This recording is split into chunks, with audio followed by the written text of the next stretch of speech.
العباد بالعز والنضال رايات للسماء والمجد للصومال. السلام عليكم ورحمة الله تعالى وبركاته. كلانتي وعن ونكسن دمان تعودياشة تيفيقة العالمية. هل كان نقل صعوتان وتيفيقة العالمية إذاعة راديو أفريقيا واسطوصنا ويصعون كرتان كسو دوا تعوديال برنامج كني سو دوا دا قيب تسقف الصومالية. برنامج كنا على باين كسو قاعدة نومر كسو مرتقى إنه قيبك لدون بالشدة هذا النقطة دانيار هذا النقطة عقال هي الصلاة إدمام جالية Soomaaliyeed ee waddanka Suudaan. Toddobaadkan barnaamijka waxaan noogu martiyaa Xamse Xaaji Cabbaas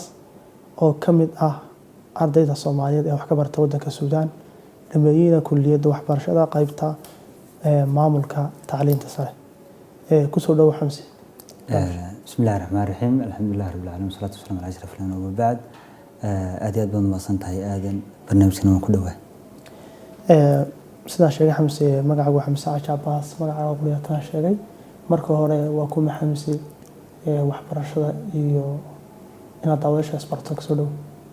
Xamse wuxuu ku dhashay magaalada Hargeysa wuxuu dugsigiisii hoose dhexe ku soo qaatay magaalada Hargeysa haddana waxaan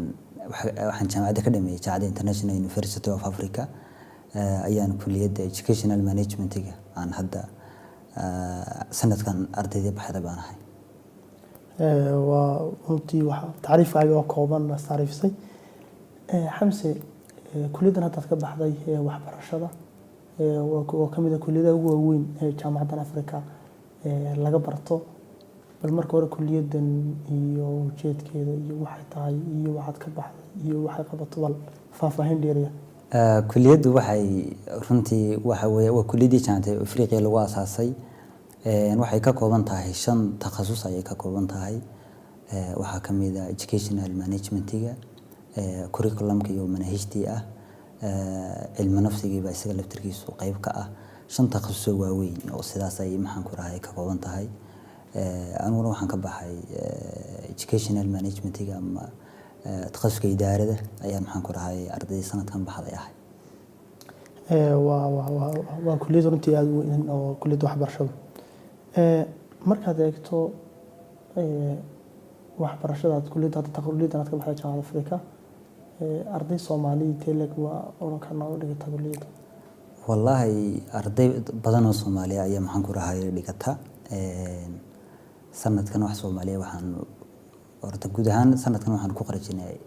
arday ka kooban 100 iyo 22 qof ayay maxaan ku rahay ahaayeen. Soomaalida waxaan ku hayn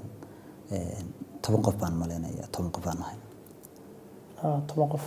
waa runtii waa dad 10 qof oo mustaqbalkii waxbarashada hogaaminaya tayar ma marayto lafteenu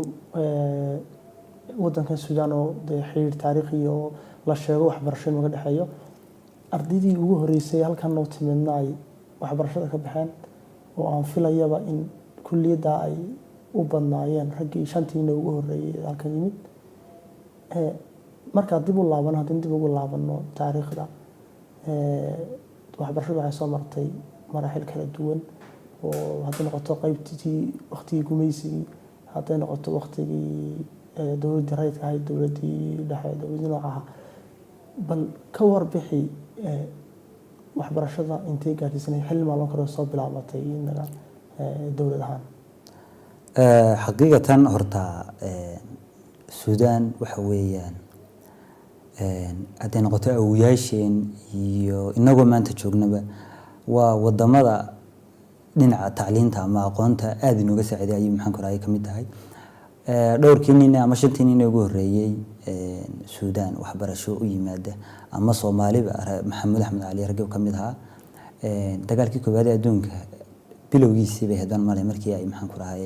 ay halkan yimaadeen halkan ay wax ka dhiganayeen 1918 ay maxaan ku rahay Maxamed Axmed Cali halkan uu ka dhameeyay jaamacadda markan guud ahaan aan tacliinta Soomaalida maxaan ku rahay aan uga warramo dhowr qaybood ba ay kala qaybsamaysaa haddaynu ku horeyno waqtigii gumaysiga oo ka soo bilaabmay 1884 markii gumaysigii ugu horreeyey uu wadanka maxaan ku rahayay uu cagaha soo dhigay kasoo bilaabanaysa ilaa 1960kii markii ay maxaan ku rahayay saanacdaalo uu wadanka ka tegay runtii marka tacliinta Soomaalida laga hadlayo ama manhajka tacliimi marka laga hadlayo waxa la yiraahaa waqtiga gumaysigaasi muu wadan ama maxaan ku rahayay tacliintu may ahayn tacliin manhaj cilmiya raacaysa gumaysigaasi ahdaaftu ka lahaa ama Ingiriis ha noqdo ama maxaan ku rahayay nidaamkii daaliga ahaa koonfurta ka jiray ha noqdo nidaamkiisu wuxuu buu ahaa ama ahdaaftiisu ay ku soo ururisay laba maxaan ku rahayay ujeedo in uu helo majmuuca min al-mutarjimiin dad group ah oo u tarjuma maxaan ku rahayay isaga bulshada u kala tarjuma iyo inuu helo dad waxana akhriyay wixiisa maxaan ku rahayay akhriyaya oo dhinacii kitaabada ah maxaan ku rahayay ujeedkiisa ugu weyn gumaysigii waqtigaas oo ahaa ilaa 1960kii waxa la oran karaa de tacliinta Soomaalidu wax manhaj oo sidaas ay u sii raacayso may maxaan ku rahayay lahayn only Ingiriiska iyo maxaan ku rahayay nidaamkii Talyaaniga ahaa dawladda Soomaaliyeed marka aynu ka hadlayno lama labadii gobol ee isku tagay labada waxba kala gumaysanayay labada Talyaani iyo Ingiriiska ahaa waxa la yiraahaa marka 1960kii laga soo bilaabay ilaa 1909 iyo 60kii dawladdii rayidka ahayd ayaa maxaan ku rahayay markaana loo imanaya oo ah manhajka tacliimiga markaana la yiraaho waxayna ka waramayna manhajka tacliimiga markaana dabcan laba manhaj ay maxaan ku rahayay dawladdaasi labada dawladood ay ka kala tageen oo raadkoodiiba ayaa maxaan ku rahayay jiray manhajkii Ingiriiska ama Britaniga ahaa oo waxa la yiraahaa dugsigiisa hoose wuxuu ahaa maxaan ku rahayay qaybtan waqooyiga dugsigiisa 3 sano ayuu maxaan ku rahayay ayuu ka bilaamayay dugsiga dhaxana 4 sano ayuu ahaa dugsiga sarena 4 sano ayuu maxaan ku rahayay waxa marka wax la yiraahdaa 344 nidaamkii koonfurta ka jiray ee Talyaaniga ahaa isagana waxa la yiraahaa 5 sano oo dugsi hoose ah 3 sano oo dugsi dhexe ah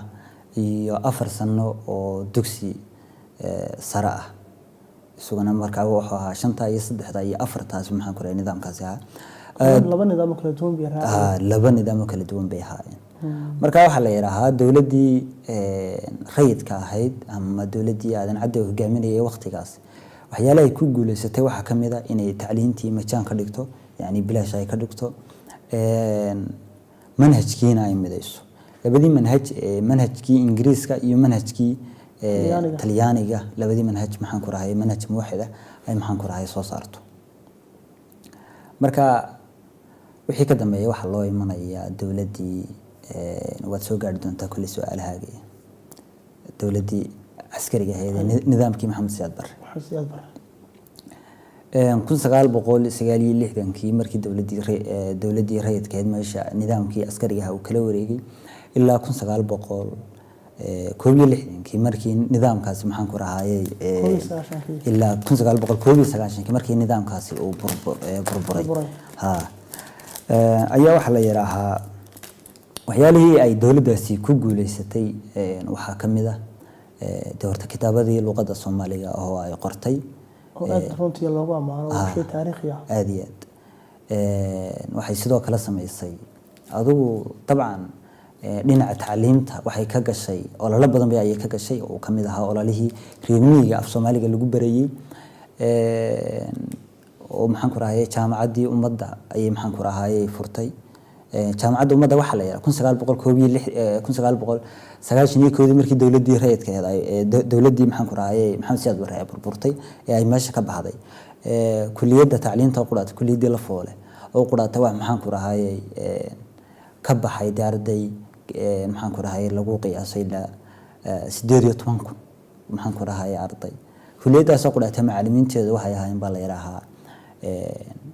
ilaa macallimiin maxaan ku rahayay 500 gaadhaysa صح oo qaybihii oo dhan maxaan ku rahay iskugu jira ay maxaan ku rahay ay koobsanaysay dabcan wixii waqtiga laga bilaabana maxaan ku rahay de 1999kii wixii ka dambeeyay markii dawladdii dhexe ay meesha ka baxday sideedaba waxa la yiraahdaa hadii ay dawladdi meel ay maxaan ku rahay ay dawladdi burburto dawladdi maxaan ku rahay bimaana kalima wixii ay dawlad matalayso dhan meeshii ka baxaya haday noqoto tacliin haday noqoto maxaan ku rahay dhaqan haday noqoto siyaasiyan bay maxaan ku rahay dawladda saayo burburta waxyaalihii ay dawladdu shaamisinayso dhan bay maxaan ku rahay ay burburay dabcan sidaas maxaan ku rahay ay dawladdii Soomaaliya markay maxaan ku rahay 91 ay burburtay ay maxaan ku rahay nidaamkii tacliimiga ahna uu la burburay marka wixii ka dambeeyay wuxuu baad bilaamay juhud fardiya maxaan ku rahay dadku ay iskood ay isku xilqaameen ama munadamaad maxaan ku rahay 93 ilaa 2002 waxa gacanta ku hayay munadamadan labada munadama ee tacliimiga UNESCO iyo UNICEF ayaa halka hamse marka tan ku yara joogsano inuu halka ku yara kino marka halka aan marayno inagoo ka hadlayno maraaxisha kala duwan ay soo martay waxbarashada markaad eegto dhanka waxbarashada 20ka sano ee dawladdii siyaad barataysay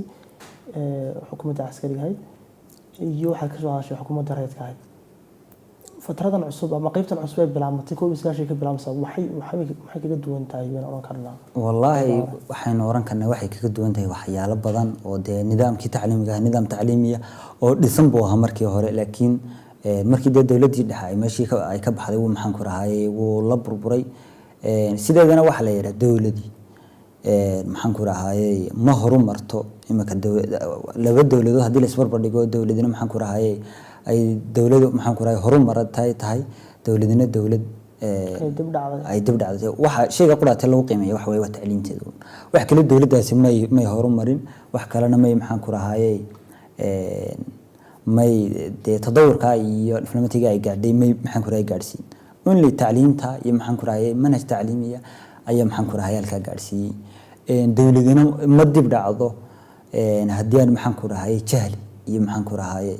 aanay aqoon dar aanay meeshii iman mujtamaca Soomaaliga hadii jeer maxaan ku rahay uu iskaga badan yahay markii ay dawladdaasi ay meeshii ka baxday wuxuu iska noqday marka juhudda iyo dadaalada shakhsiga marka laga tago munadamaadka hadii ay noqoto ama muassasaadka tacliimiga oo khaaska ah hadii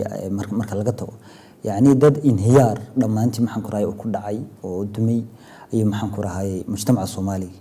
uu batay ayaa uu noqday marka wallahi waxa la oran karaa yani labada waqti laba waqti oo la isbarbar dhigi karay ma yahay runtii aad u kala duwan baa qaybtan cusub iyadoo bilaabmatay